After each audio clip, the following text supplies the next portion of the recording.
Yeah, I'm ready. Wait, where did MJ say we're calling this again? Oh, right. No, I got it. I know we're live. Welcome to Monday Night Raw. Live. In person, live Raw.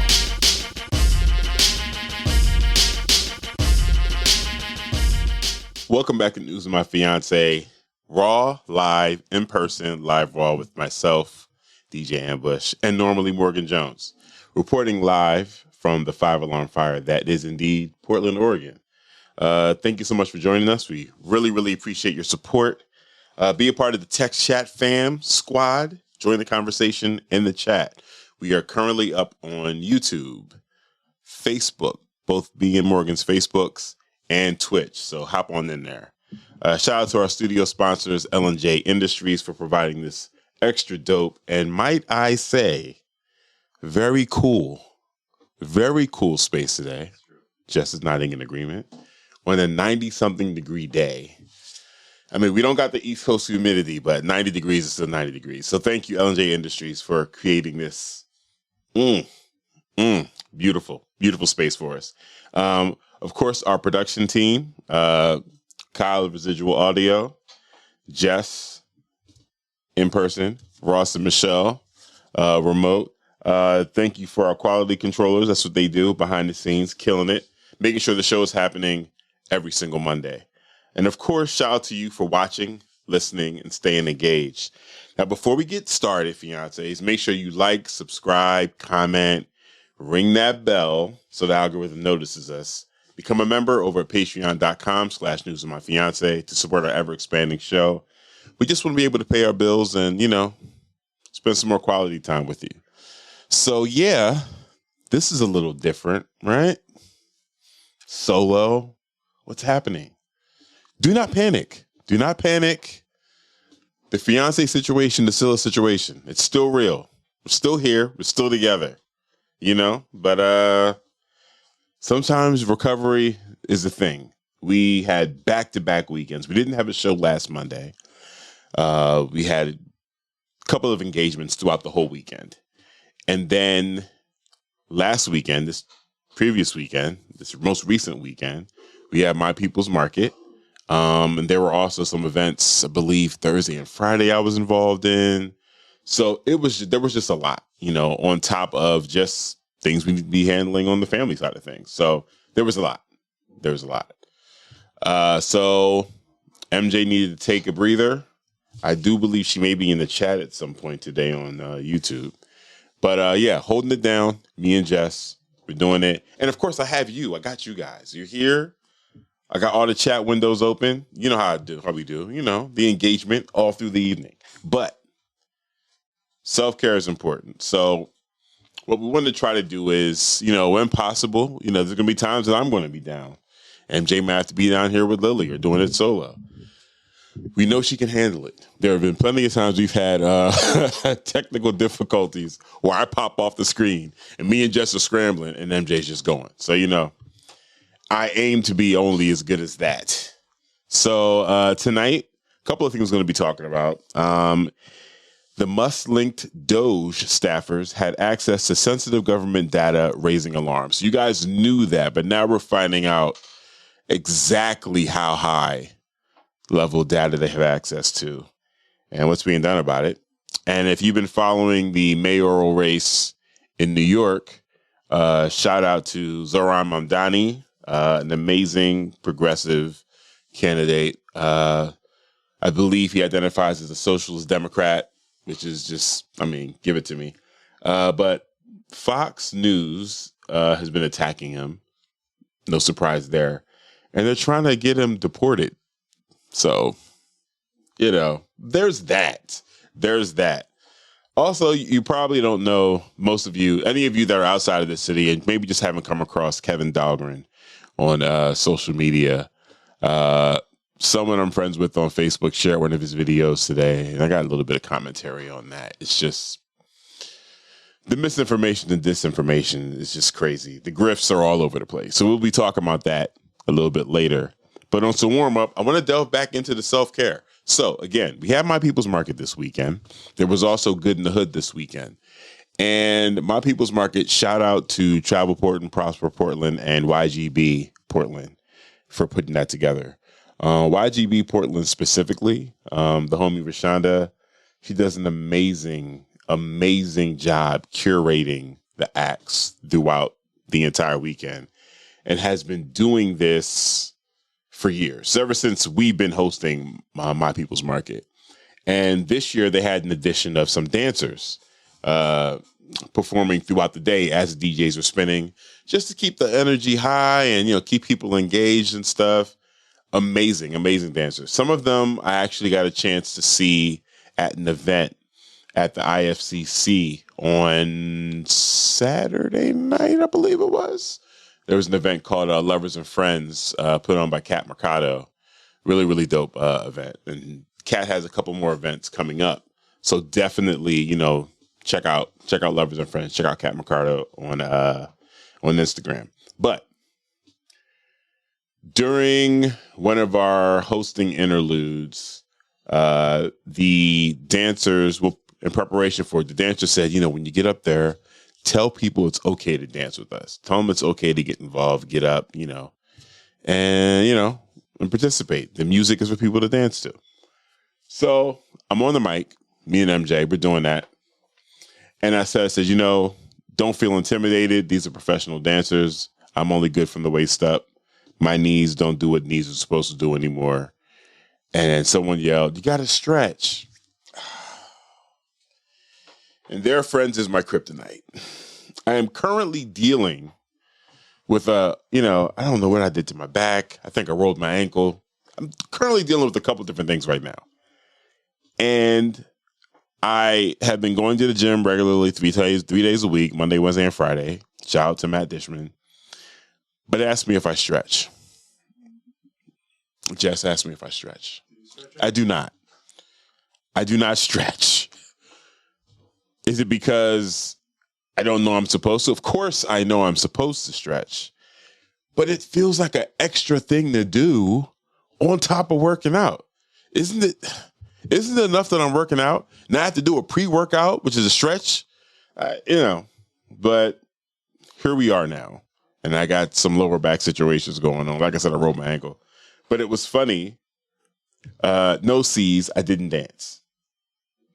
Although I will say, after the event on Saturday night, the bug kind of bit. I was like, maybe that could be another form of exercise, starting taking some dancing classes. I don't know.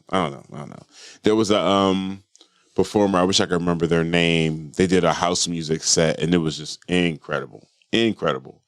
But yeah, so not only do I need to start stretching, but this is for everyone, not just me.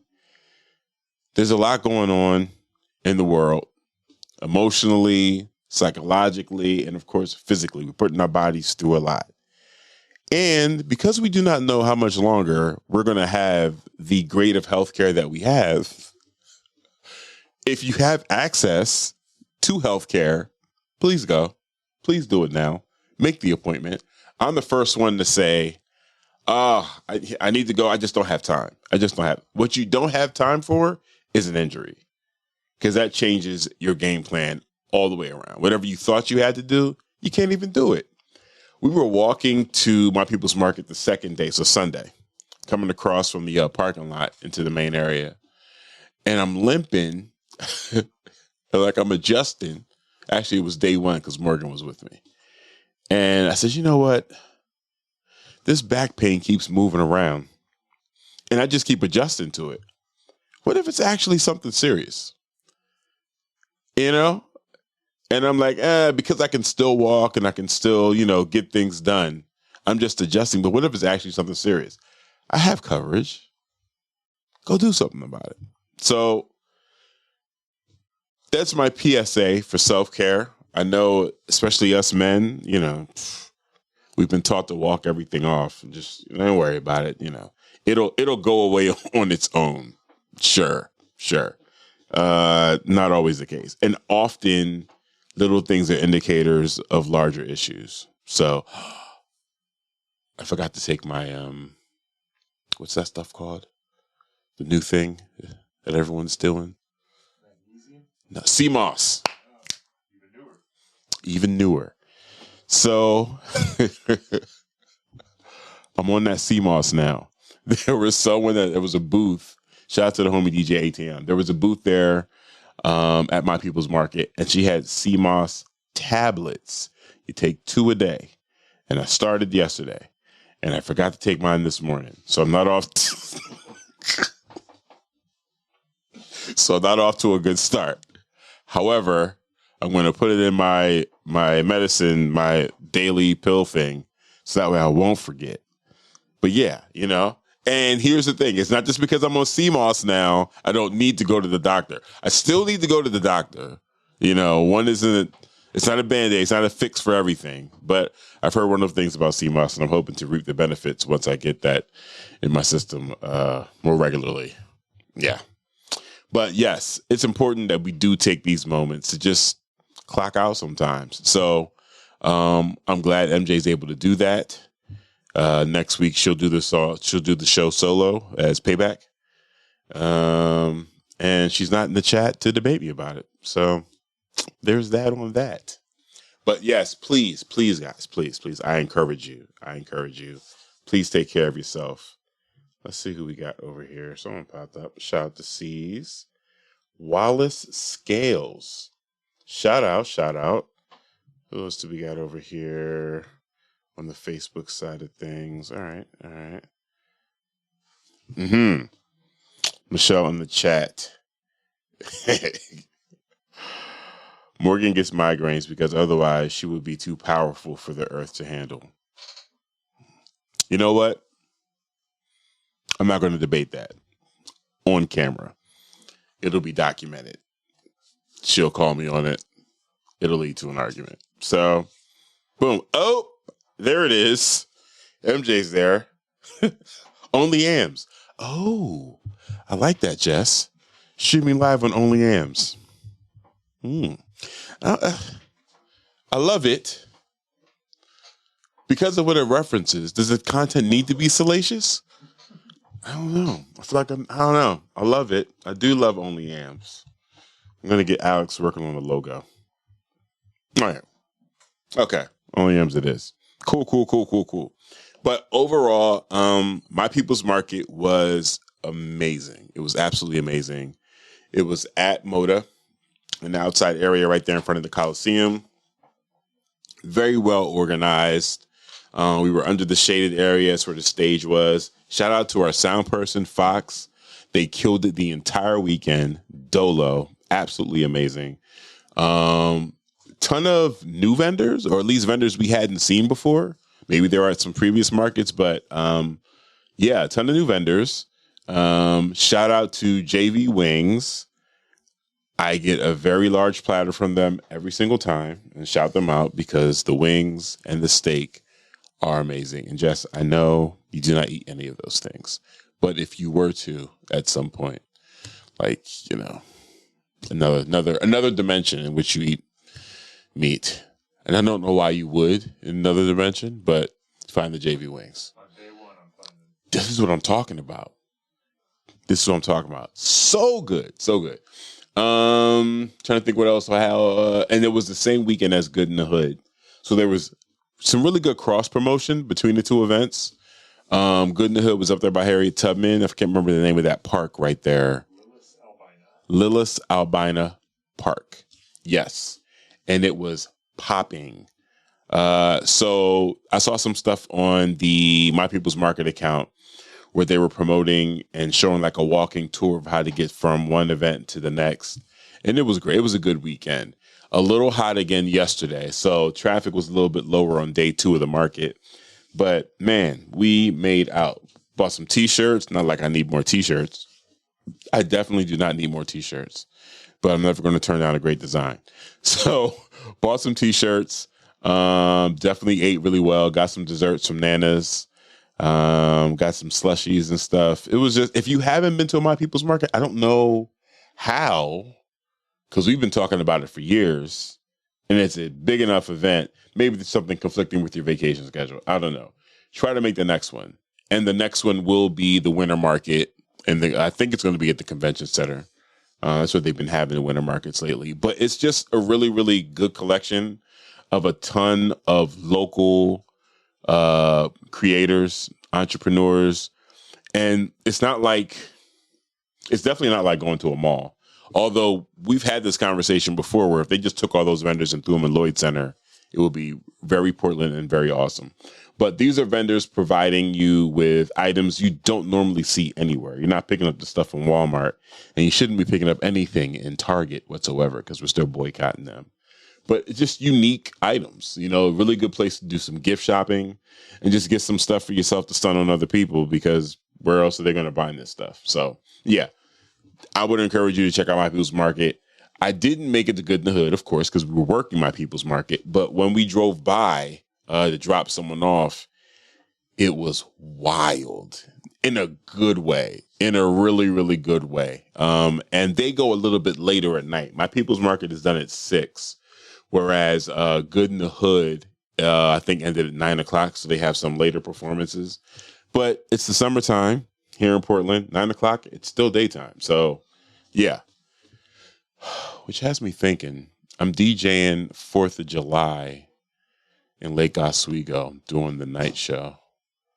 I got to check the time on that. There's supposed to be like lasers and all types of amazing things going on for that too. But anyways, yes. Okay, now it's going crazy in the chat. Hey, Joy. Where's Morgan? Morgan had to take the day off, Joy. She had to take the day off, so I'm here holding it down. And I'm glad you made it on the first half. She is in the chat, though. She's in the chat on YouTube. She's not on her Facebook. At least I don't think. Oh, no. Yeah. Well, yeah, you're on her Facebook. So maybe she'll see the notification. There's a lot going on in this chat. And only Am's tea. I don't know. Yeah. We also I met 2 new DJs this weekend at My People's Market. Again, kudos to Rashonda. DJ Omi, fire. DJ Omi was fire on day one. It was Omi and LaFleur on day one. LaFleur is the homie. I love it. Love her. They're both doing vinyl on day one. Day 2, for the whole day, we had DJ Mint Whisper. Mint Whisperer or I think it's Mint Whisper. Let me tell you something. Serious business. Mint Whisper was going back and forth between vinyl, DJ controller, and the song selection. Wow. It was like pure block party.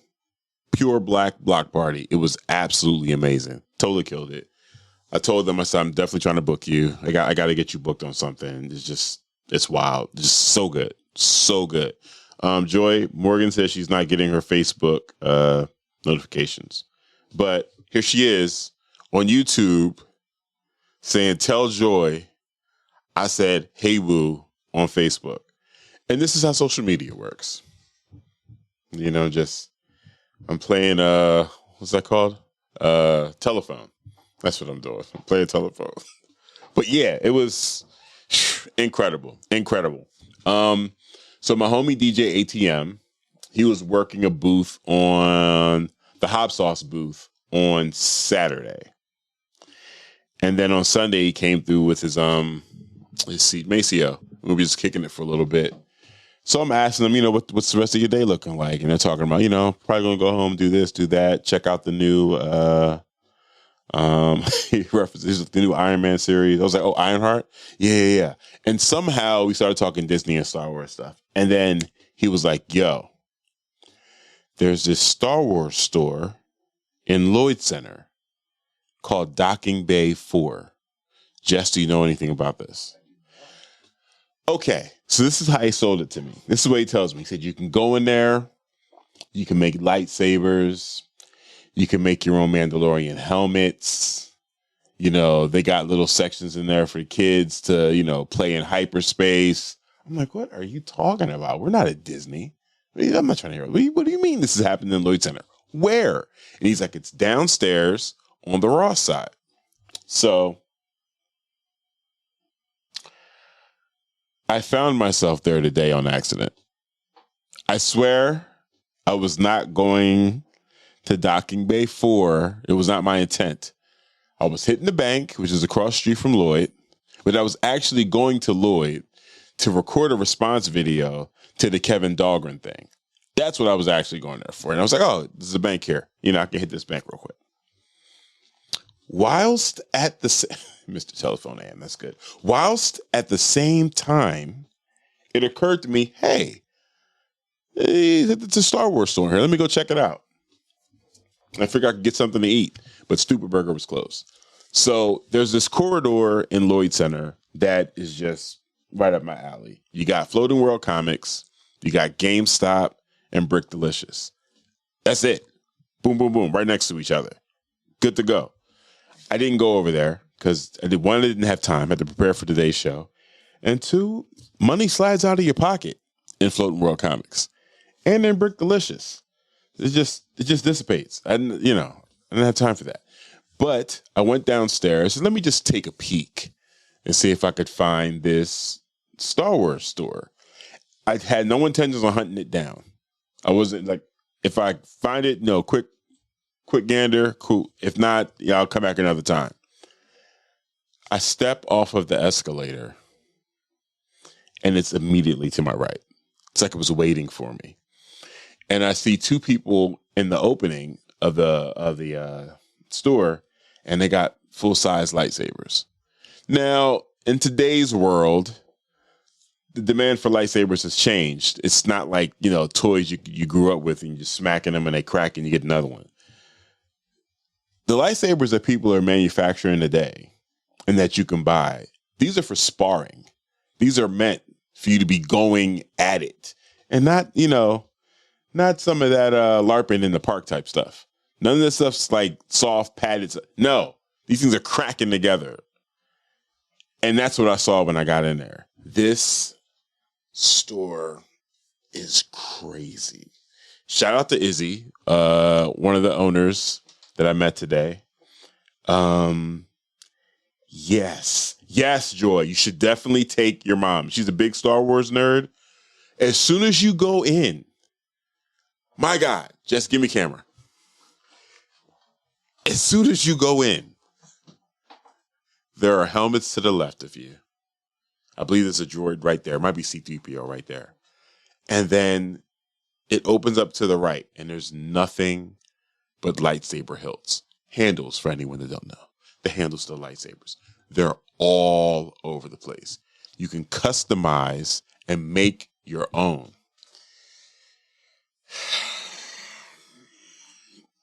So I'm in there. And I walk past the two people that are in the opening. And I'm just looking around, it's like I do on a car dealership, just perusing, not promising any purchases, touch this, all right, kick some tires, pick up a hilt, give it a little shake, put it back down, check the weight of it. Very solid weight on these, very solid weight distribution. And he's like, hey, how can I help you? And I'm like, just looking. He's, oh, you just looking? You just looking? And he fires one up. And I was like, oh my God.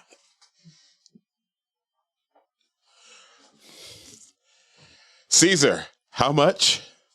Well, they range, and I will get there. These things are fire. So this isn't the first time I've heard about combat sabers. There is actually a lightsaber company here in Oregon. I can't remember how far outside of Portland they are, but they've been making these things for a while, and I've seen them range from like $200 to $300, which has always been like, maybe not. That's a lot to just have for the sake of having, But then he asked me, he said, is anything you're looking for in particular? And that's always a funny question, right? Because this is a fantasy world. So you literally can name, do you have Yoda's saber? So I also play Jedi Survivor, and I can't remember the other game. Fall of the Empire, I think. And the main character is Cal Kestis. So I'm like, trying to, you wouldn't have Cal Kestis a saber. And he's like, oh, right here? I was like, Lord God. So the way this works is you can buy a hilt, you can buy a handle, and you can either buy it fully functional, where you can put the saber in it and it lights up and does all the stuff. Or if you're just a collector, you can just buy it and it's not completely hollowed out. It doesn't have as much weight to it because it doesn't have all the functions to it. And you can just have the hilt right there on your shelf. Totally fine. Totally dope for someone that's not serious about sabers. I'm serious about sabers, so I'm not buying some hollow Cal Kestis. And before you say anything, MJ, before you say anything, I didn't buy anything. I want to be clear. I made no purchases. Which camera? Am I still here? Put me back here. I didn't make any purchases. I promise. I promise. I promise. I promise. And these guys, they're great because they even asked me. There was like, we got a variety of options here in case there's someone you need to answer to. I was like, listen, I think we all have someone we need to answer to, right? But, don't try to make me look weird about it. But when I come back, no receipts, please. I don't need any receipts, no paper trails. However, so you got those options there, the different type of hilts you can get. And I forgot, it was either Ahsoka's. I'm sorry I'm going down this big Star Wars rabbit hole. Regardless of the fact, these things, to answer your question, they start at $150. You can get custom stuff done. They do have like a gallery of like notable lightsaber hilts for characters that sitting right there. But if you wanted to, customize one, or you can make one from scratch, your own saber from scratch for as low as $150. I should have just started there. But these things can go up. And yeah, there's a couple of hilts that I just gotta have them. And they need to be fully functional. So, when the time arises and one needs to defend themselves, I had the means to do it. They also have an area in the back where they teach saber combat. And I mean,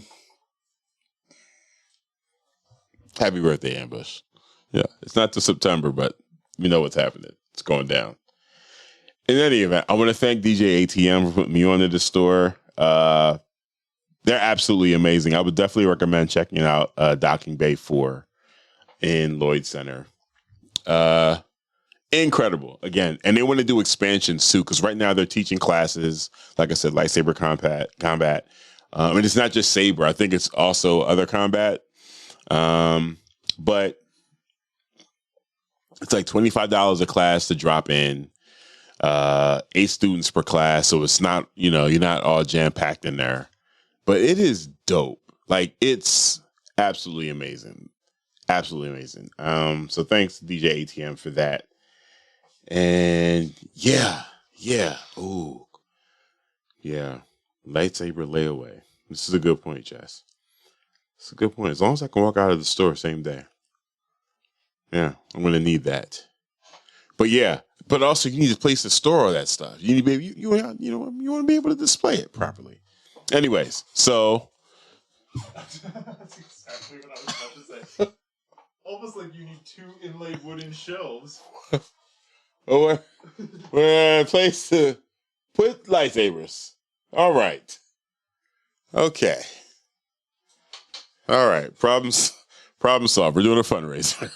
We're doing a lightsaber fundraiser. Priorities. I got them in check. Thank you. If anyone has been following us on social media, you've seen that we've been reposting, especially on the News of My Fiance account. We've been reposting about the Portland Children's Levy. And it was a hot, spicy topic. Not just on our show, but other media outlets have been covering it, the back and forth, and some of the decisions that City Council's been making. So we are going to continue to cover that. We're going to take some time, though, to figure out exactly not how we want to cover it, but we want to be, That's the word I'm looking for. We want to be clear about our position on the decision that City Council's made. And we want to make sure that we're as informative as we possibly can with explaining why we believe the way things were handled in so many different places was just horrible. Yeah, so we're going to wait for MJ to come back, and we're going to have a couple other interviews and conversations to break that all down. But I did want to mention that I felt like to not mention it for anyone that has been following our coverage of it and the way everything played out last week, to not mention it would be weird.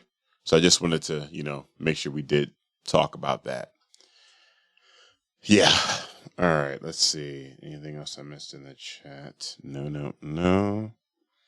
So I guess I'll jump into the Kevin Dahlgren thing. I'll jump into that. I was going to save that until after the break. So I'm on Facebook. And for anyone that doesn't know Kevin Dahlgren, he is a poverty pimp, if you will. He creates these videos interviewing members of the houseless community, people dealing with addiction, and he puts them on social media. He preps them to answer questions certain ways to drive a particular point and narrative that he's trying to create around life here in Portland. And while we do have a houseless problem, we do have addiction problems like any other city. Him and many others, they do this really, really focused and horrible job of exploiting these houseless citizens, exploiting people. They had these Substacks, they had different things they're charging for, Patreon. Kevin was able to finesse himself into a county position as a contractor. I believe it was in Bend, actually. And then they ended up finding out he was a fraud. Like, he was taking the money, not doing the work he said he was doing. He claims he's had a significant background, working with the houseless community. I don't know if any of that shit's to be true, honestly. I can't imagine someone having spent time with the houseless community, trying to provide resources to them and for them, and then wanting to be this exploitative. I can't imagine that. Like, that's wild to me. But here we are. I don't have to imagine it because that's what he says he did, and this is what he is currently doing. So I was on Facebook, and a family friend of ours, Joy's joined us on YouTube. Amazing. I was on Facebook, and a family friend of ours posted this video from Kevin Dahlgren's account, his Instagram, and it's him and a woman walking up the steps in Lloyd Center. And the staircase that they're walking up, it looks like, I don't know, it looks like total mayhem has happened in this staircase. And they're walking up the staircase, and what Kevin is saying is, this is the only way to get from this parking area up to the main area of the Lloyd Center to go to Barnes and Nobles. Anyone that goes to Barnes and Nobles, anyone that goes to Lloyd Center, there's no one parking in any of the subterranean levels simply because there's no reason to. This isn't like Lloyd Center in the 80s or in the 90s for that matter. I don't know why I've been back so far. There's barely anything there, first off, with the exception of the really awesome Star Wars store and all the nerd stuff that I said is there before. And there's also Auntie Anne's. Orange Julius just closed. Did you know that? Orange Julius, we just lost it. Yeah. Everything there it's pure diabetes, but you like to know it's around. Anyways. I'm sure Kevin Dahlgren will blame that. He will definitely blame that on the houseless. They chased out the last Orange Julius. So they're coming from this lower level. Again, trash everywhere, feces. I don't know. They claim they're walking over feces. She's complaining about the smell. It's Kevin Dahlgren and this woman. And it's interesting. She has a backpack on, like they're hiking somewhere. but they just said this is how we get from where we parked to the main area. And they come up the steps, and they're right there at the Lloyd's, at the Barnes and Noble entrance. And I'm like, where you walked up, there's a shitload of parking. Why would you drive from the street level down 2 floors to park where there is no security, tons of trash, only to film it, you walking up so you could say, look how bad things are here at Lloyd Center. Dog, if you don't like Portland, leave. You can just walk into Barnes & Noble damn near off the street. You can walk into Barnes & Noble literally off the street. Literally off the street. You could park across the street at the bank, which is where I was, and walk right across the street and not see any of whatever the point of that was. Like, but again, people are doing this because they love Portland so much and they just want to see better. They just want better. It's a grift. And it's terrible. It's absolutely terrible. So while I don't normally waste time, who am I fooling? I love going at these people. While I normally shouldn't be wasting time with them, today I said, let's do it. Let's do it. So, I'll post a video on YouTube. On Instagram. But I shot it, and it was like, there's literally, for anyone that's unfamiliar with this, I went to the exact staircase. Now, I peeked down there. It looks like they may have cleaned it up because I don't know how old this video is. But I have driven through the sublevels, parking areas of Lloyd Center. I would be in the car with Bree doing their driving test. So we would drive from the top floor of the parking level all the way to the bottom, and I didn't realize how connected it is down there. It's like a little city. It's amazing. When the music venue pops back up, that's going to be live down there. But I've been down there before. There's tons of graffiti, art, mind you. There are people living down there. Security does do sweeps down there. But there's literally, this man went out of his way to talk trash about a place that he doesn't have to be in. He literally could leave. You could just go away. But if he did that, he wouldn't have a way to make money. So here we are. You can put me back on the main camera. Was it the best use of my time? Probably not. Am I going to enjoy the online engagement? Absolutely.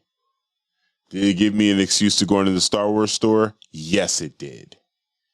So I think, fully beneficial. But all of that to say, we talk about media coverage a lot. And we talk about not just following trusted sources, but the power that disinformation has.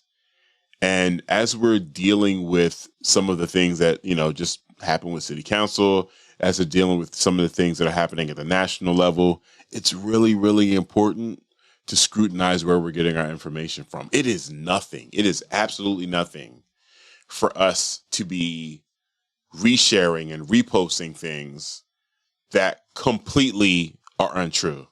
Like Ethan would say, those are the parts that were mostly outside before they put a top on it. Oh, I wasn't aware about that. Talking about the parking area. Okay. Yeah. They can't leave if they refuse to even drive in from the suburbs because they are scared. Yes, Michelle. That's the other part of it too. So many of these people working on this content don't even live here. They don't even effing live here. Their audience doesn't live here either. Yeah, their audience doesn't live here either. Because it's always, that's why I left. You couldn't pay me to come back to Portland. I don't want you here. Please stay your complaining ass wherever you are. And then complain about where you are. Hop on next door. I'm sure there's some tons to talk about out there. But yeah, we got to be careful about the information that we're spreading. People's blood pressures are going up, with this disinformation. If you haven't seen it yet, there's a film on HBO called Mountainhead. It is starring Steve Carell. Rami is in it. Jason Schwartzman. What's his name? I believe that's his name. And I can't remember the fourth guy. It's basically 4 kings of tech and social media. And they get together, I guess, once a year. And they just kick it. And then this weekend, one of the tech bros launches an update to their app, similar to Facebook, which allows people to generate AI stories.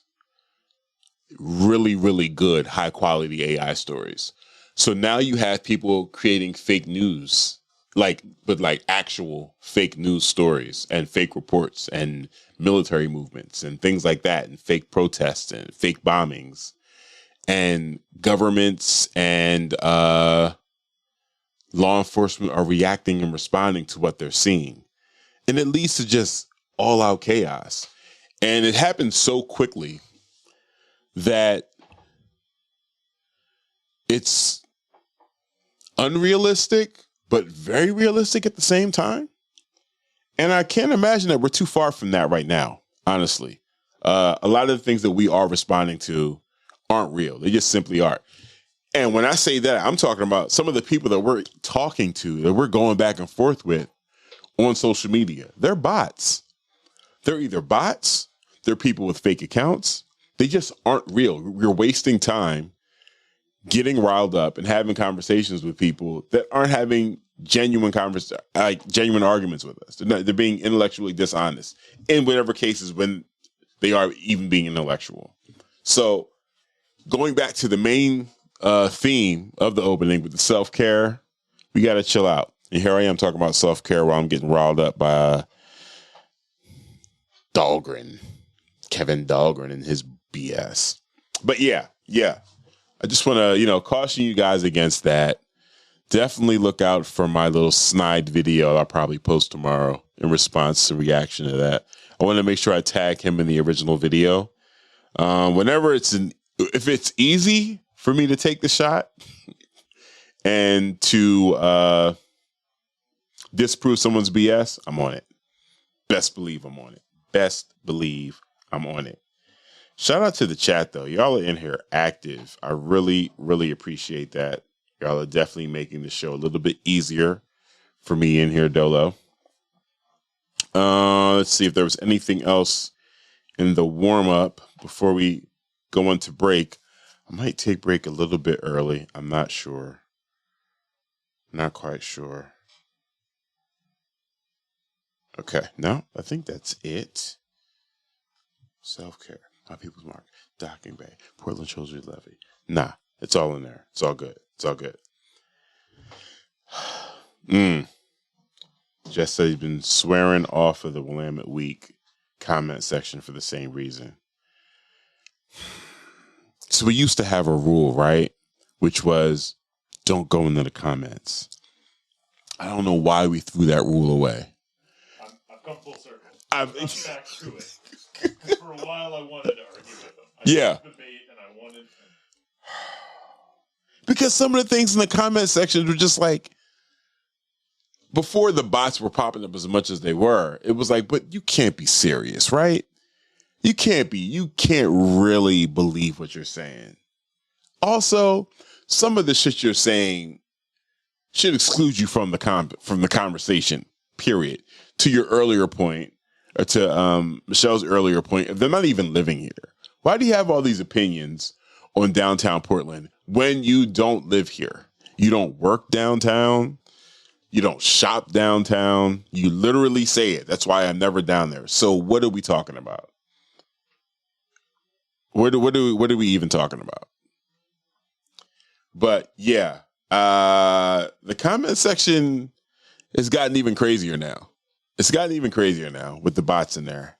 I'm trying my best to, chill out, but it can be tough. It definitely can be tough. Michelle said, if Nikita is in here, does that mean we might get her in for an interview sometime? Let me tell you something. That would be amazing. Lakeitha's a busy person, she's a woman about town. She's always in the places. But we will put in the request just to kick it. Because, Lakeitha, why not? Why not? All right. So, I am going to jump into the break a little bit early. And then we'll come back with some more stories. Y'all. Yeah. We were playing a little bit of Mad Lib a little bit earlier. Let's see. Where do we want to go?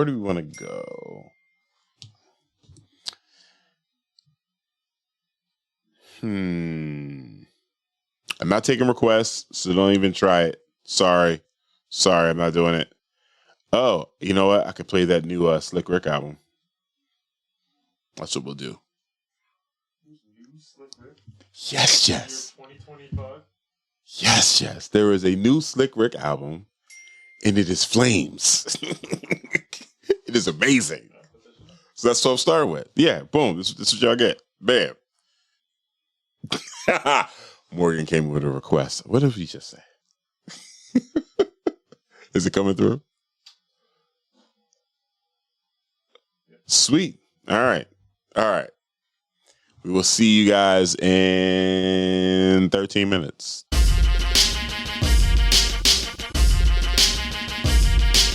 You didn't know you needed Slick Rick in 2025. There's a lot going on in the world. Rick the Ruler is back. Excellent album. I love it. He goes all over the place. Excellent album. I should also mention it is executive produced by one Idris Elba. Whoa! Yeah. What? Yeah. And it's released on Nas's label. What's it called again? What's Nas's label called? Mass Appeal. Yes, it's released on Mass Appeal. But yeah, executive produced by Idris Elba. He's a DJ, he's a musician, he does what he thinks, does his own thing. I will say there is who was the artist? There was a vocalist. I can't remember which vocalist it was. In any event, there was a project that Idris is working on where he's singing and rapping on the whole thing. And when I say singing, I mean like he's singing. And it came out, I think, as a mixtape. It's like it's super on the low, but it's out there, and I do have it. I might have to start working in some of these Idris Jones for y'all. But not all of it came out. I was actually managing a group that went to a rehearsal to sing backgrounds for him for a performance. So I did hear some of those songs, but they didn't make it to the mixtape. But yeah. Idris is the executive producer on Slick Rick's album, so that's pretty dope. Thank you all for still being here, for kicking it with me. Solo Dolo is what we're doing. Welcome back to News My Fiance with DJ Ambush and normally Morgan Jones. And if you haven't already, I was supposed to tell you guys this before the break, make sure you hit the like button, make sure you subscribe, tell your friends. Please, thank you for remaining active in the comments and in the chat. It's really, really important to the show. All right, so I didn't mention this story at the top of the show because I didn't have this story included at the top of the show. But I was very, industrious on my break. And we're going to talk about the Diddler. Jury begins deliberations in the Sean Diddy Combs federal sex crimes trial. And you know what? This is what I want from you guys in the chat. How many of you, I see 8 watching now on YouTube. One of those might be me. How many of you think Diddy's guilty? You don't have the evidence that the jury has, but you have seen the one video. How many of you think he's guilty? Tell me about it. P-Town. Holy crap. What are you doing in Wisconsin? All right, don't put your business out there. We've been missing you on Thursday mornings. Okay. I'm so happy. P-Town's here. We literally, if you listen to Thursday morning show, we literally ask on the mic, where have you been? Hey, girl, what's up? We be checking in on our fiancés. But yes, okay. A federal jury began deliberations Monday, today, in the high-profile sex crimes trial of music mogul Sean Diddy Combs, who faces multiple charges, including sex trafficking, racketeering, conspiracy, and transporting individuals for prostitution. Combs could face life in prison if convicted on the most serious counts, with the mandatory minimum sentence of 15 years on the sex trafficking charge. Judge Aaron Subramanian instructed the jury Monday morning before they began parsing through 7 weeks of testimony from 34 witnesses. I did not know it was that many witnesses. That is a lot. Deliberations began with early procedural hurdles, including a juror who struggled to understand the legal instructions. A note from the jury for a person raised concerns about the juror's ability to follow the judge's guidance, prompting the court to reemphasize the need to deliberate carefully. Later in the afternoon, the jury requested clarification on legal language related to the drug distribution allegations within the racketeering charge. This is concerning.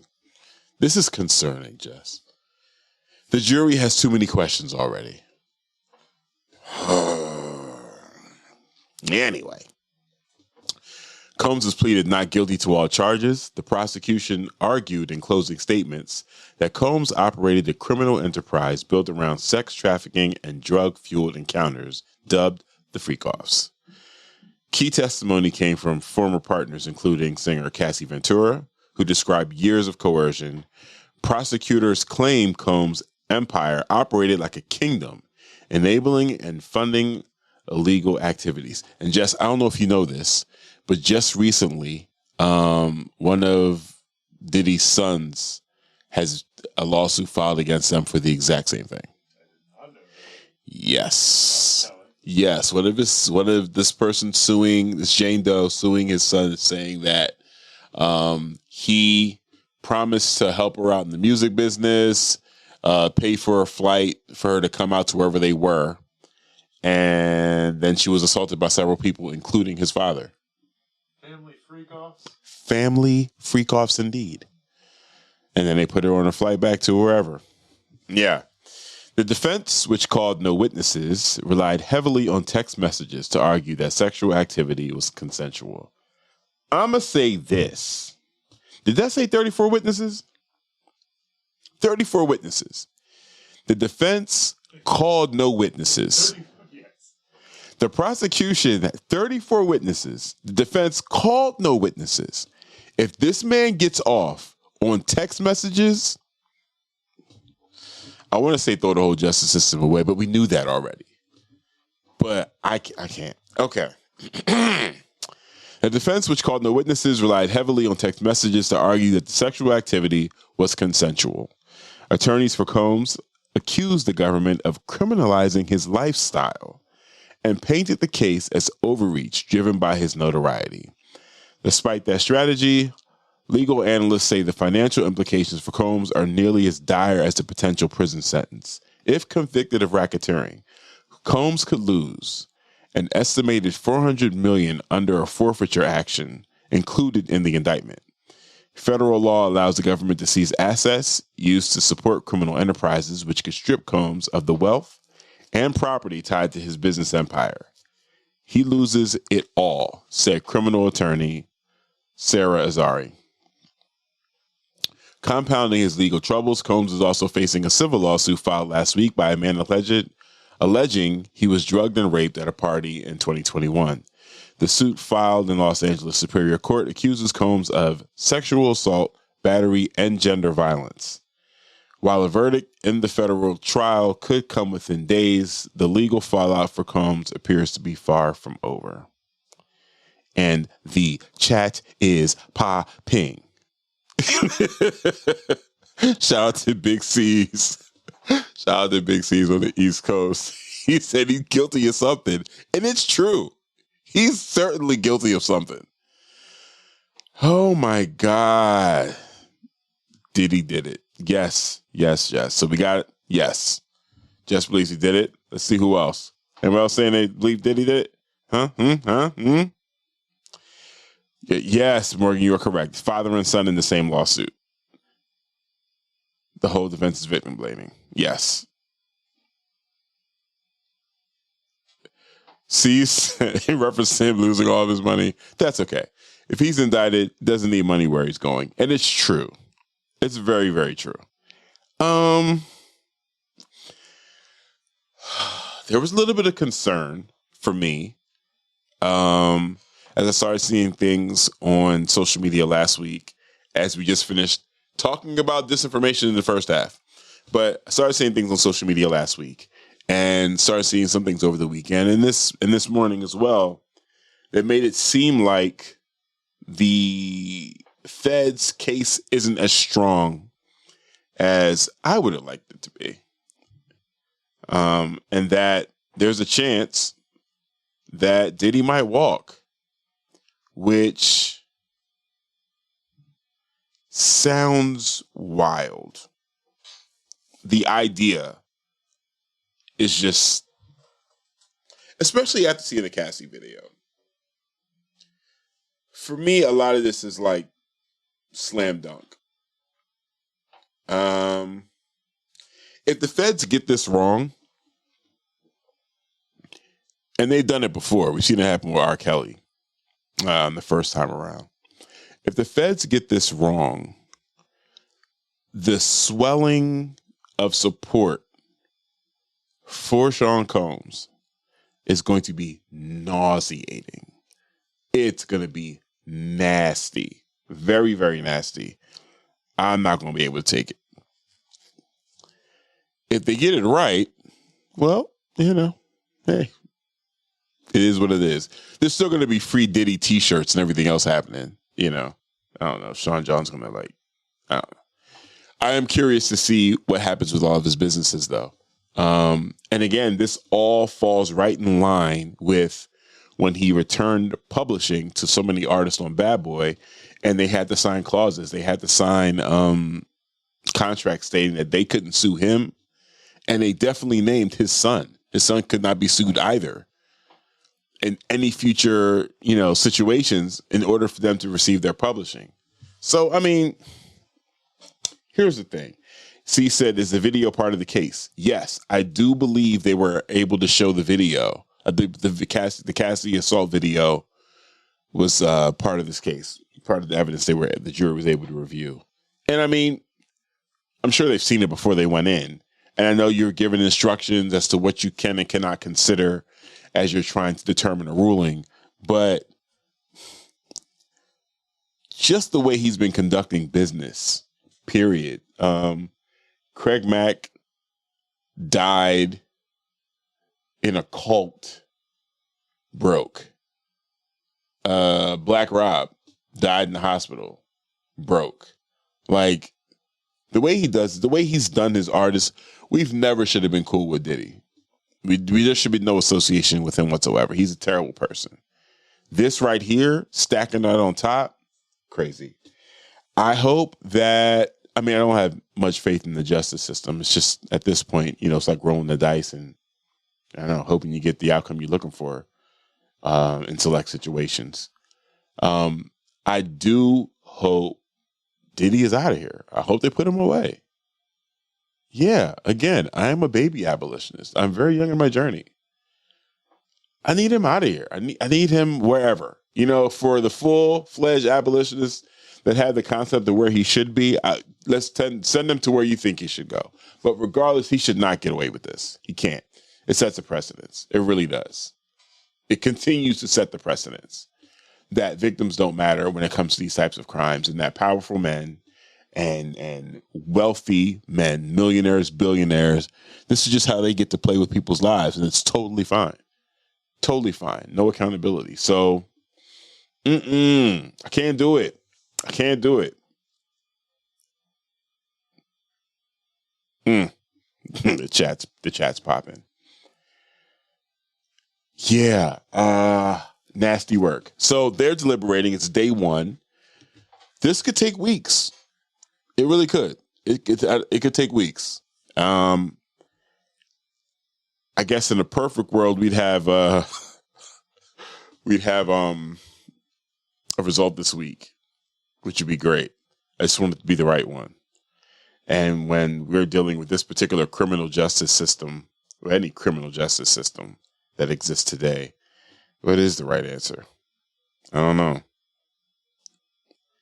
Yes, Michelle, yes. He can wait in prison until we figure out restorative justice. Boom.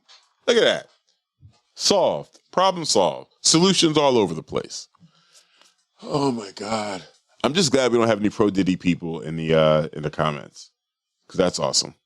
Even though everyone didn't say whether they want him to go away, it's pretty clear he's got no sympathizers here, and it's really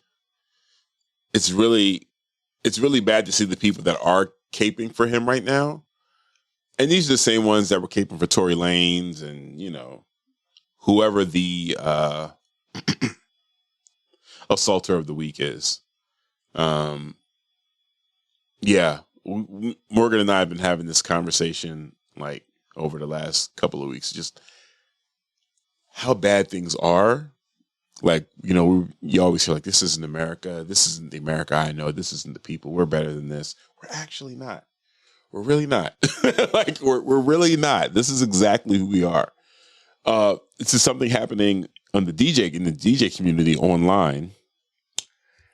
There's this discussion about uncanceling R. Kelly and his music. A DJ put that. He was like, so it's official, we're uncanceling R. Kelly. And a ton of us were like, what are you talking about? Like, as Jess operates from my DJ computer, I can't tell you the last time I threw out R. Kelly vinyl before I moved out here to Portland. Like, yeah. What are you talking about? I need to spend some time. Actually, I think the few records I was able to find that were still a part of the collection or collections that I purchased since I got out here, I got rid of those too at one of the no request parties. I do need to spend some time cleaning my hard drive to get Kanye, Kelly, and a couple of other artists out there. The only thing that I think has stopped me from doing that up until now is because when you're doing private gigs, it's not about you, it's about them and their preference. So, you know, if someone's booking me for their wedding reception, there's definitely a time people would still want to hear, you know, I Believe I Can Fly. Not that they want to hear that at their wedding reception, but people still request the song. But it seems like now that's it. The overall overarching idea and the predominant feeling around R. Kelly is that it's a no. Like, he feels more canceled today than he did before. So, you know, the likelihood of someone requesting that from me at this point, I think would be for a prank, honestly. But yeah, that's going on online right now. It's been happening since last week. People talking about, yeah, you know, we're playing this, we're playing that. I'm like, you're out your mind. There's no fucking way. There's no fucking way. I was DJing a party at Swift, me and another DJ who I will not name because he is the homie. He did this in poor taste and suffered the consequence of it. But I can't remember. I think Surviving R. Kelly had just dropped. And we're in a DJ booth together. We're going back and forth spinning. And he throws on the R. Kelly song. And everybody just starts turning and booing. As he's loading it, I'm like, nah, dog. Don't do it. Don't do it. He was like, nah, you know. And it wasn't like it wasn't a hit. The man's got nothing but hits in his catalog. And he plays it, and I'm just like, they turn around, they're like, boo, thumbs down, all this. And I'm serious. This was like fresh after Surviving R. Kelly dropped. And then he just faded right back out. I was like, I don't even know what was that for? You just wanted to test the waters? That's ridiculous. No. DJ Horror Stories are getting that type of reaction from the crowd. Did I already tell that story of when I played like a wrong house edit? It was the same thing, man. It was the same thing. We're in Philly. We're doing a Baltimore house set downtown at the 5 spot. And it was me and DJ Fat Cat in the booth. And we're going back and forth. Great time. Killing it. This is on vinyl. I had just come across this deep house remix of Floetry's Say Yes. I love this song. Any version of Say Yes, I love it.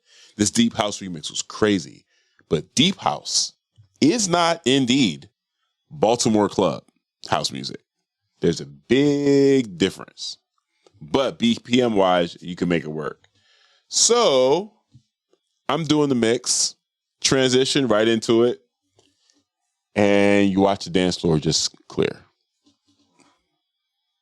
Dance floor just clears. People just start getting drinks, like, whatever. So when I started it, Fat Cat was in the booth with me. When the transition ended, all of a sudden he's gone. He just abandoned me. He just disappeared. And I swear this shit was like off a sitcom.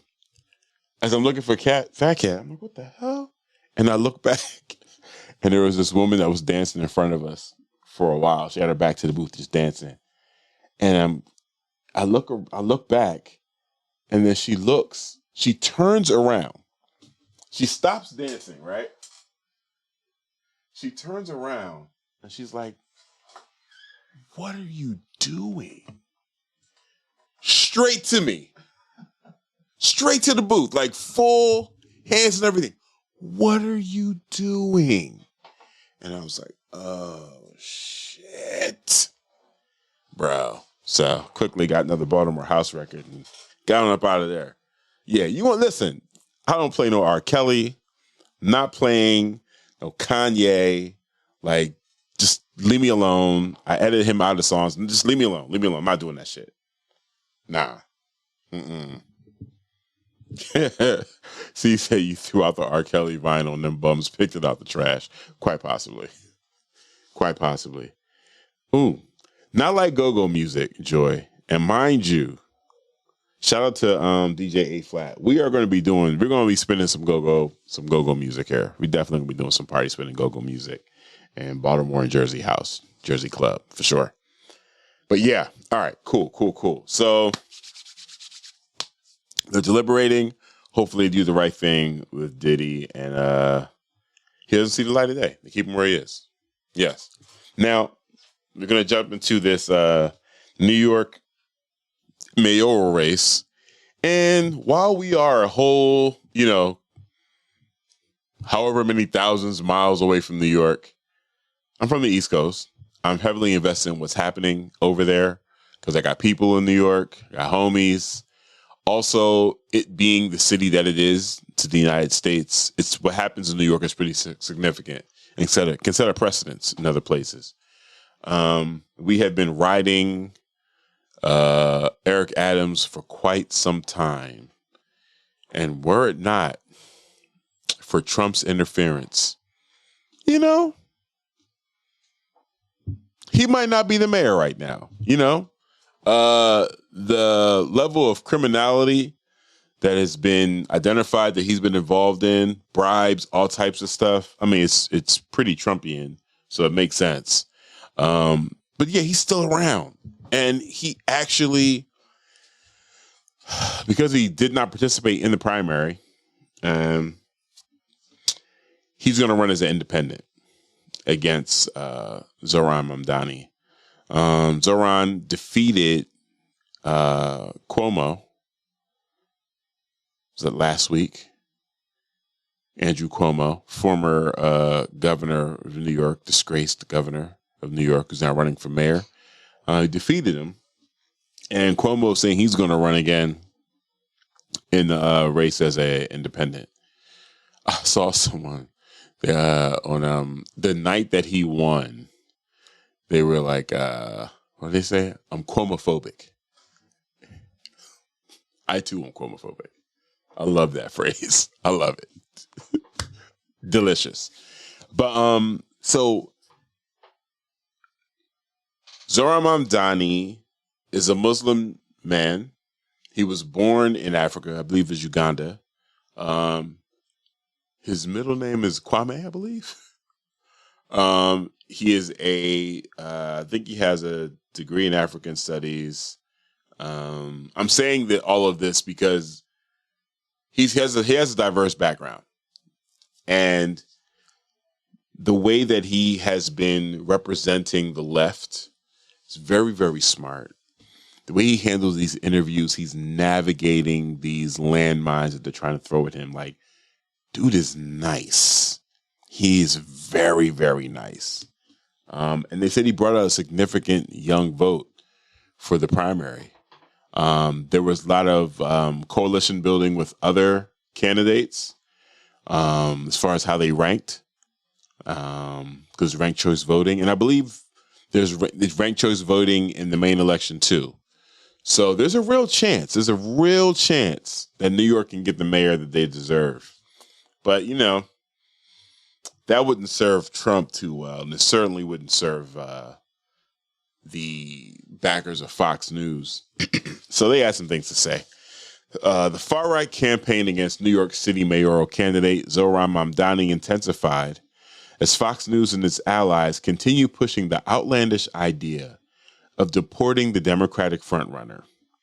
At a White House press briefing, Fox correspondent Peter Dosey, no surprise, asked whether President Trump supported deporting Mamdani, an American citizen. Instead of rejecting the premise, Press Secretary Carolyn Levitt said she hadn't heard the president advocate for deportation, but emphasized that Trump does not want this individual to be elected. I want to pause. I'm going to keep going. The renewed attacks stem from Republican Representative Andy Ogles of Tennessee, who sent a letter to Attorney General Pam Bondi requesting an invitation into Mamdani over a lyric he rapped nearly a decade ago. The line referenced the Holy Land Five, a group of Muslim charity leaders convicted of funneling money to Hamas. Ogles alleges the lyric shows support for terrorism and claims Mamdani did not disclose it when he was naturalized in 2018, despite there being no legal basis for revoking citizenship over artistic expression. I'm going to take a pause here. Jess, did you know he was a rapper? I did not. I like the man more every day. Zohran, you got bars? What's happening? How much you charging for features? What's happening? Wow. Okay. I'm going to tell you the truth. I am not intrigued to listen to the music. And it has nothing to do with him being a politician. It's more so about when people are former rappers. When people are former rappers and wherever they end up in their careers is so far away from it that you would have never considered they were a rapper. Yeah. That kind of tells you everything. Yeah, in those moments, it's like, maybe we don't. Maybe we don't. Okay. So they're like, because of some raps, because of some backpack raps he was kicking back in the day, he should get deported. The silliness that is Fox News. Fox News and the New York Post, both owned by Rupert Murdoch, have led the charge against Mamdani, particularly after his unexpected surge in the Democratic primary. Unable to dissuade voters before the election, the media outlets have escalated their attacks post-primary, continuing a pattern critics say is steeped in Islamophobia and racism. But of course, Trump himself has joined the smear campaign, referring to Mamdani last week as a 100% communist lunatic. The label drew laughter from Mamdani, who dismissed it as desperate political theater. In an appearance on Fox News over the weekend, Trump further threatened New York City, saying, "Whoever is mayor of New York is going to have to behave themselves, or the federal government is coming down very tough on them financially."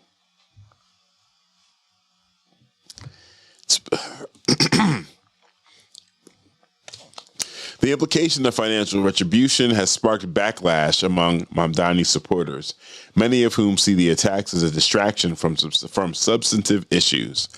Mamdani, who was born in Uganda and immigrated to the U.S. as a child, has centered his campaign around affordable housing, police accountability, and economic justice. issues that resonate widely with New York voters. Despite the noise from Fox News and the GOP, Mamdani's standing in the race remains strong. And if recent attacks are any indication, it's unlikely to temper his progressive agenda to appease the Trump-aligned political machine. Here's the thing, though. Trump's got some sway. Trump's got major sway. And the way he's been suing people, threatening to sue people, winning lawsuits, he's swinging a big stick right now. And we've watched Eric Adams cozy up to Trump for a while now, in an attempt, of course, in a successful attempt to get his investigation dropped. I think it says something that, continues to say something that here we are, Eric Adams, Democratic mayor, black Democratic mayor of New York City, on the same side as Trump, going on Fox News. The welcome guest on Fox News continuously. For me, that's enough red flags. Eric Adams as a whole, he's a walking, talking red flag. But as someone who didn't really know what he was up to, you being welcomed on Fox and cozying up to this president is enough for me to say we don't need you in political positions at all. Nevertheless, the history of corruption. But in this particular situation, we have a candidate that is talking all the right things. Economic justice, police accountability, affordable housing. These are things that any mayor of New York should want. Instead, we got Eric Adams doing stop and frisk. The things that are happening in Rikers that were supposed to come to an end have gotten even worse. No police accountability. Like, he belongs to the police. My concern is he still has a very tight hold on the black community. Especially you're talking about 35, 40 and older, centrist Democrats. He's got a very, very, very tight hold on them. Anytime you see him in a public speaking situation, he's surrounded by him.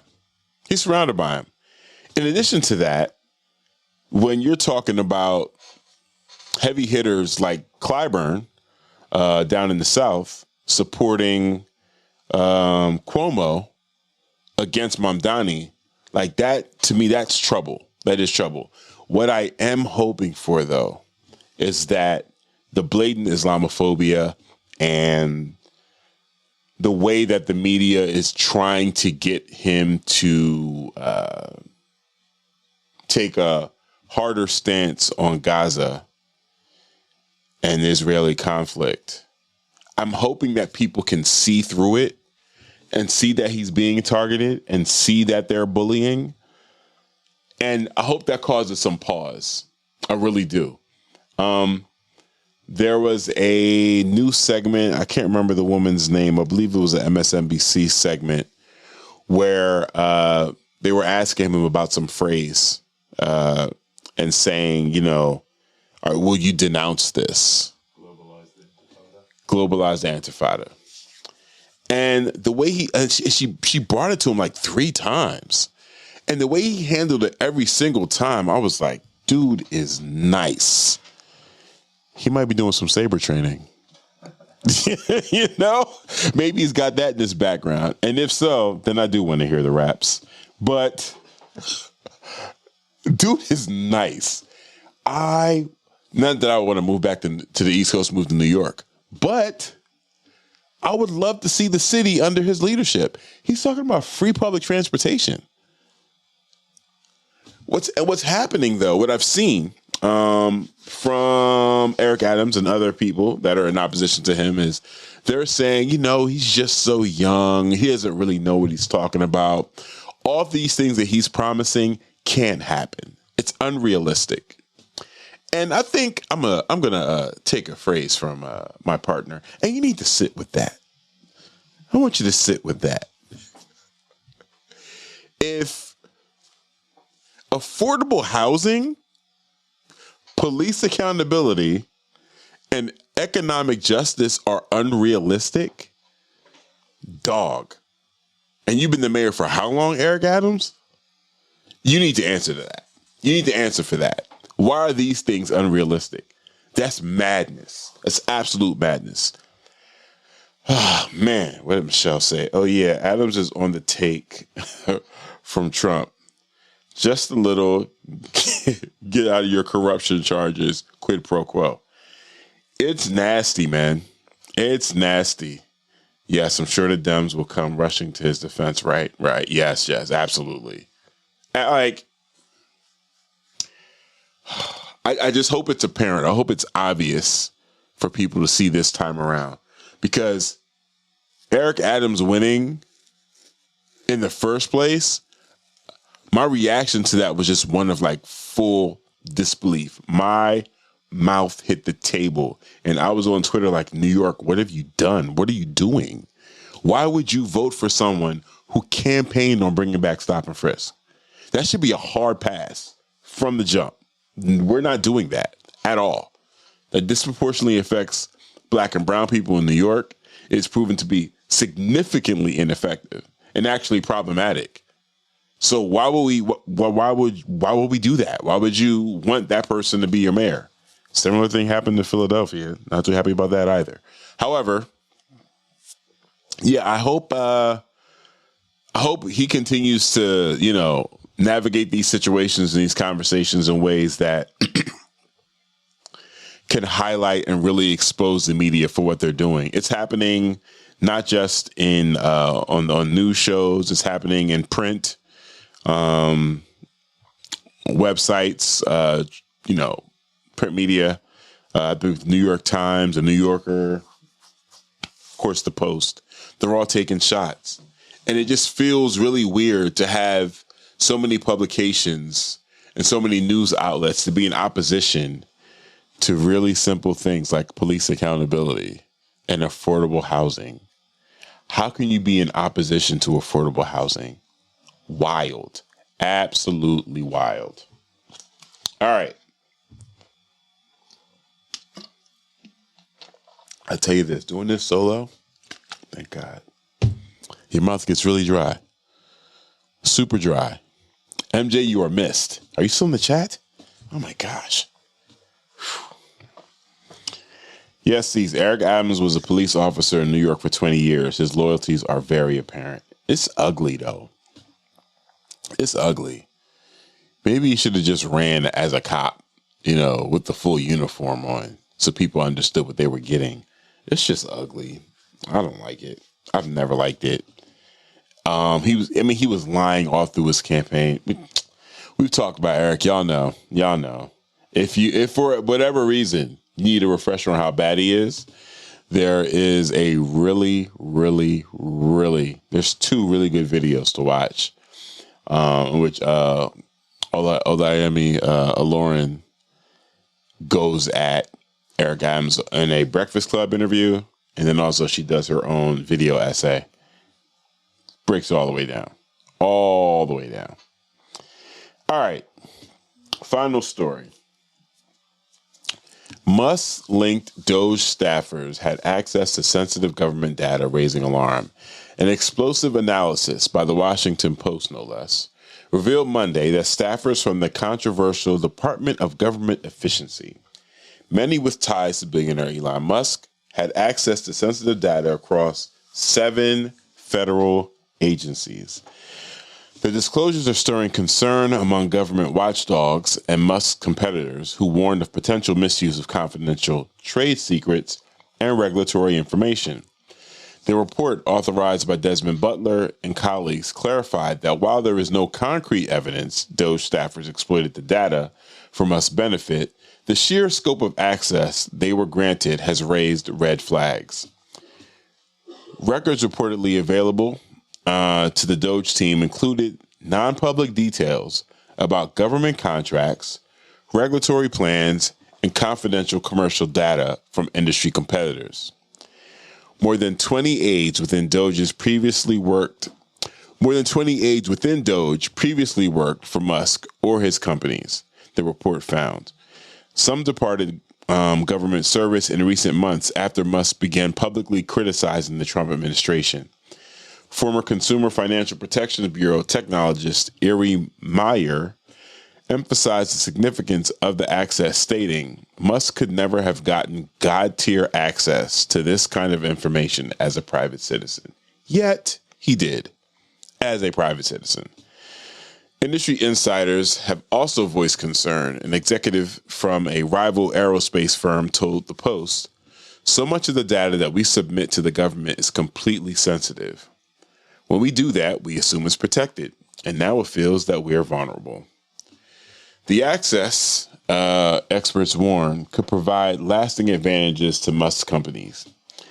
Even if DOGE is eventually dismantled or Musk's influence in government wanes, the knowledge his former staffers obtained could guide business decisions, inform future contract bids, or expose whistleblowers inside competing firms. As scrutiny intensifies, ethics advocates are calling for investigations into how DOGE was structured and where the safeguards failed. The Post reporting adds to growing concern over the blurred lines between private influence and public governance in the Trump administration's second term. Part of me is like, I don't care what happens with these rich people. You guys are squabbling amongst each other. Who cares? Especially when we talk about an investigation. Who is it doing it here? Ethics advocates are calling for an investigation. And then what? I have yet to see any of these investigations really result in any penalties for anybody. So we'll have an investigation, and then more red flags are going to pop up. People's powdered wigs are going to fly off. Everyone's going to be in a rage. And then what? I don't know, man. It's almost like it's like what are the budgets associated with all these investigations? Like, who are the consulting groups? Oh, okay. Who are the consulting groups getting paid to handle all these investigations that turn into nothing? Absolutely nothing. There was no reason for anyone to have any question about what Elon would do with this information. None. It was a temporary position. You allowed the fox in the hen house for a week. What did you think was going to happen? It's not like he had any other previous experience in government and had any, allegiance or respect for the rule of law and the way things are supposed to happen. It's not like we can say, oh, well, Elon, we're going to need you for this time period to put down your responsibilities as a private citizen and as, leader in all these different spaces and serve the government exclusively. And in doing so, while you're doing that, we need to have these protections in place that you will honor and respect. And upon your exit, we need your key card and the hard drives and everything else that you save data onto, because all we needed you to do was come in and do an assessment and give us some guidance on how to save money. None of that shit was done. There were no safeguards for him whatsoever. What are we even talking about right now? Like, I feel like when it comes to Elon and Trump and a lot of these different situations, these are people pissing on their own shoes talking about it's raining. This is a you problem that you've allowed to become all of our problems. But this is you guys. You've done absolutely nothing to prevent this. None. And for me, I'm always like, I'm not going to blame the fox. I'm not going to blame the wolf for being a wolf. I'm going to blame the people that allowed the wolf or the fox in. Trump's going to do Trump. Elon's going to do Elon. Whose job is it to make sure that they don't do these things the way that they're doing it? Those are the people that need to get fired. Because they're just going to do it again. They're just going to do it again. There was I believe she was a senator. I can't remember her name. She might have been a governor. No, I believe it was a senator or congressperson. Or congresswoman, rather. she was at a town hall and people were raising their concerns about the changes that are about to happen with their health coverage. And her response, she's sitting on stage at the town hall. Her response was, hey, well, everybody's going to die. We covered this before. I know we did. And then of course, everyone responded like, there's boos. You hear like, what are you talking about? Everybody's going to die? We're talking about our health coverage. We're talking about people dying sooner because of the changes in the health coverage. And your response as a civic leader is, well, everybody's going to die at some point. So her response to that, what was supposed to be, Cliff, what's good? Her response to that, what was supposed to be, I guess a apology video, very snarky. And she apologized for not knowing that everyone knows that people are going to die. Literally what she said. She said, I feel grateful that I didn't have to explain the Easter Bunny. Look, I don't need investigation. I don't need censure. I don't need another town hall. Primary this person, impeach this person. This person is not fit for office. It's that simple. We don't got to keep going back and forth with the bullshit. We are in the place now where we're seeing the systems completely erode. These systems, which I've never really believed in, but these systems that we're still being told matter, we're watching the Trump administration completely navigate around them. Yeah, you're right, Caesar. She did the apology at a cemetery. She gives no fucks. I forgot about that. She was in the cemetery when she did the apology, the video apology. Yo. Mind you, this same woman, this same civic leader, because I can't remember if she is a congressperson or a senator, I can't remember, testified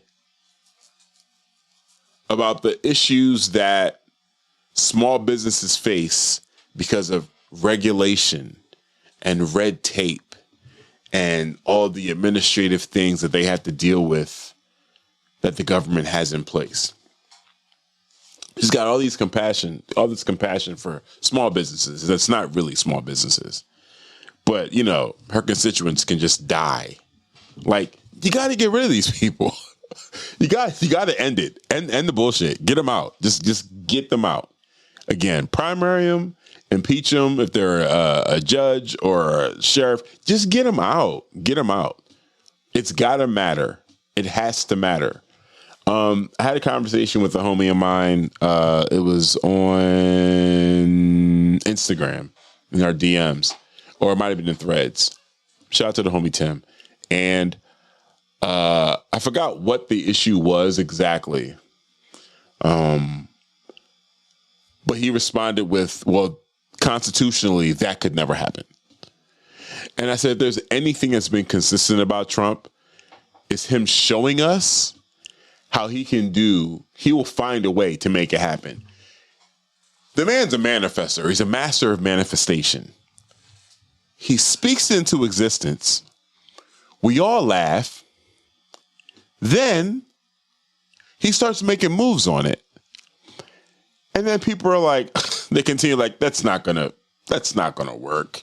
Let's get some judges involved. Let's get some rulings on this. Doesn't even matter which way the ruling goes. He still does what he wants. And now we're having conversations about whether parts of the Constitution are constitutional. Yo, I refuse to exist in this wild place where y'all have patience for the bullshit. I just can't. I cannot. So I think, I've said this before, I think we all need to just take a breath and realize that the rules have gone out the window. There's no guardrails. The Constitution doesn't matter. Wait, is it Florida? Was it the mayor in Florida? I reposted it earlier that moved the election back by a year. It's supposed to be, there's supposed to be an election this year. I'm gonna double check that. I believe it was Florida. It's supposed to be an election this year. I thought I reposted it. I think I sent it to News of My Fiance. Let's see if it's there. Fingers crossed, fingers crossed, fingers crossed. I don't think I sent it. Dang. But yes. Yeah. Oh yeah, this is it. Miami. City of Miami cancels the November elections. The city of Miami cancels November elections. They pushed it to November 2026. Now, their charter states that the elections happen every odd year, happens on odd years, and that in order to change that, the voters have to have input. They have to vote on that change. They pushed the vote. Thank you, C's. Yes, Miami. They pushed the vote without the voters having, they pushed the election without the voters having any say in that. So does your vote matter? Like, and I'm not saying this to disenfranchise people from voting. I want to be clear. I'm saying this so we have a baseline from which to operate. Don't let the media, don't let politicians who want to be career politicians, don't let them keep shoveling the bullshit saying, well, this is only going to be 4 years. And, you know, we can change this in the upcoming election. They just pushed the fucking election. Trump is trying to get a third term. They are dismantling the Constitution. This world that we think we live in, this world that they've been selling us, these systems, they are being dismantled in front of us. And there are people living in full denial in leadership and in the media trying to convince us it's not happening. Like, that's wild.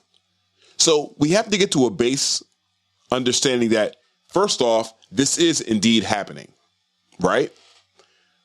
Once we're there, now what? Let's not regress. The Constitution is being dismantled in front of us. A Constitution that's never really applied to people of color anyway.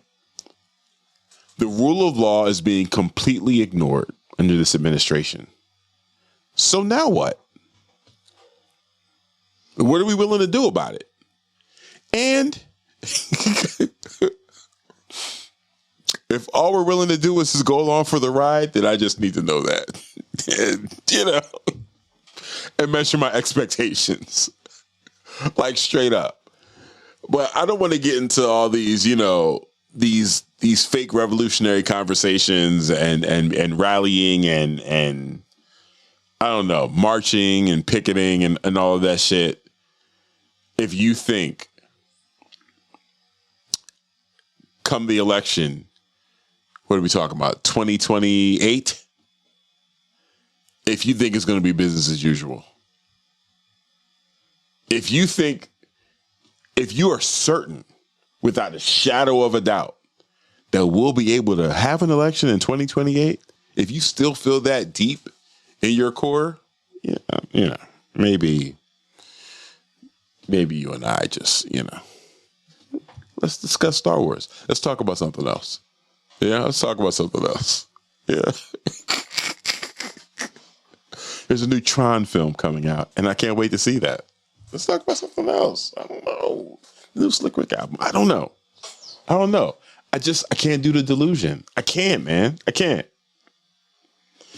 C says they know what the voters want. That's why they elected them. Sarcasm. Yes, absolutely.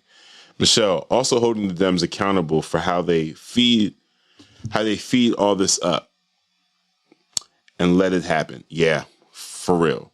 So much of what Trump is doing, Biden started for him, and they're barely even fighting him. Primary them all. Yes. Get them all out. You're not doing your job. You're not doing your job. You're not showing any enthusiasm to try to do your job.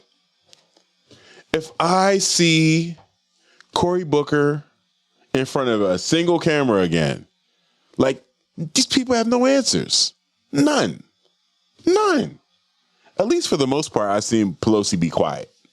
She's not, jumping in front of cameras pretending like she's got some sway like she used to during his first, presidency, during Trump's first term. Yeah, I remember when he won the second term saying, "Oh, we're definitely getting a third term," and that his vice president will be one of Elon's robots. I remember saying that. And of course, just cracking jokes about the robot part. But I completely believe that Trump's going to get a third term. And I don't want to come off as like some nihilist or, Amstradamus. It's that you got to tell me why not. You got to prove to me or have some viable, legitimate argument as to why you think he can't or won't. What law is keeping him in place right now? What system is holding him accountable? You tell me why he can't get whatever he wants, because we're watching it happen. We really are. Okay, what we got here? New Season's labor union is calling for a pause to the boycott on July 3rd and 4th for shopping at union stores. Wear red, prepare for waits. All right. Thank you for that, Michelle. We're doing a shop-in. Wear red. What do I have? Do I have any cool red t-shirts? I think I do. Yeah, I think I do. We'll make it work. All right, cool. New Season not too far from the house. Guys, I don't know how we did it, but with your help, we did. Here we are. It's 8:28. Good show, good chat tonight. Yeah, y'all were amazing in the chat tonight. Absolutely amazing. I couldn't even read it all. That's what it is when you're doing a show by yourself. You can't even get to all the chat. It was great. Thank you guys so much. I'm trying to think. What do we have upcoming events? I don't think there's anything this weekend. I do need to take a look at the event calendar on the News of My Fiance website, see if there's any updates to make there. A couple people on the Thursday morning show were like, hey, I can't see what you guys have coming up. And the things that I was mentioning were primarily like some of my solo gigs. So we're going to start adding that stuff to the calendar. I do have quite the week ahead of me, though. I'm very, very happy. Wu-Tang is on tour tomorrow, and this is supposed to be their final tour. A joke was cracked. This is their first final tour. But they're on tour. They'll be in town tomorrow night on tour with Run the Jewels. Last time I saw him was with Nas. So I'm looking forward to that because I got a pass to see that show. I did not buy a ticket, I didn't even think about it, honestly. I can almost say I couldn't afford it, but it hadn't occurred to me the significance of this tour being their final tour, and I should have prioritized that. I do need tickets to Deltron 3030. So is anyone out there? It's at Revolution Hall. It's in August. They're performing. No idea. Jess, we have to go. We got to find out who we... Put together? Like the full Deltron? The full Deltron. It's the anniversary of the album. They're performing the whole thing. Dan the Automator and Kid Koala will be there. The show is sold out. We're both men about town. We have to find a way to get tickets for this. Any of you in the chat, we got to see, me and Jess, we got to go see Deltron. Okay. So Riz will be in town. We will be in town tomorrow night. Who knows? They might be here already. I don't know. So as a result of Riz being here, there's another event on Thursday, which is sold out. They're doing a film screening for Mystery of Chess Boxing at Hollywood Theater. I believe it's on 70 millimeter. RZA now owns the rights to that movie. So they'll be screening the film and doing a talk back. And then there's going to be an after party at the Chinese Garden tomorrow, Wednesday night. I will be spinning both of those events. I'll be doing an opening set at Hollywood Theater and the opening set for RZA at the Chinese Garden. So, pretty excited about that. Opening for the RZA for the first time twice in one night. Amazing. Absolutely amazing. So I'm looking forward to that. I can't even remember what the rest of the week is. News of My Fiance on Thursday. Am I gigging on Friday? Who's to say? Who even knows? I don't know. I don't know what this upcoming weekend looks like. But if I'm not spending this weekend, God bless it. No. I'm confused. I do have business. Thursday morning, News of My Fiance. Thursday night, because that's the 4th of July, I am DJing and am about town. Absolutely. 4th of July, I am DJing Lake Oswego's 4th of July celebration. They're doing this like laser light show and stuff, so I'm DJing that. So, yeah. That's what we got going on. Definitely, if you're not following us, follow us on News of My Fiance. Then we get into the official closing. So don't jump the gun. And that's another News of My Fiance Monday night, Raw Live, in-person live Raw, in the books. Thank you for spending quality time with us. This episode was made possible by our in-studio crew, Jess, and our remote quality control team, Michelle, Ross, and Kyle. Shout out to our studio sponsors, L&J Industries, for providing this space every week. Again, the climate control right now, exquisite. And of course, big thanks to all of you for listening, watching, and staying engaged with us. Stay engaged with us all week. You can follow us on IG at News of My Fiance. You can follow me at ScanBeezy, and you can follow Morgan at Portland Morgan. Become a member, sock it to our pockets. Hit us up at patreon.com/News of My Fiance. There are also free levels. We got some new content coming in there soon. Did you guys know that Morgan and Lily have a recorded reaction video to Kendrick's Super Bowl performance? Did you know that? Yeah, getting that edited. Gonna get that in there. Donovan Scribes interview. Gonna get that in there. We got some other interviews coming up. Very excited to knock those out. Gonna get all that stuff in there too. Head over to the website. The store is up. You find something you like, go ahead, grab it. If you don't see something you like, let us know. Maybe we can get it in the store. There's everything from stickers, t-shirts, hats, hoodies, mugs, everything. Shout out to our Patreon sponsors, Casey, C, Sharebear, Ella, Jay, Katie, Kyle, Michelle, Olivia, Ross, P-Town. I believe there's someone else missing. And our ever-growing stable of free 99 fiancés. Thank you so much for your support and encouragement and staying engaged with us. But you know what it is? Don't let the individuals distract you from the systems. Poverty is a policy choice. People over profits.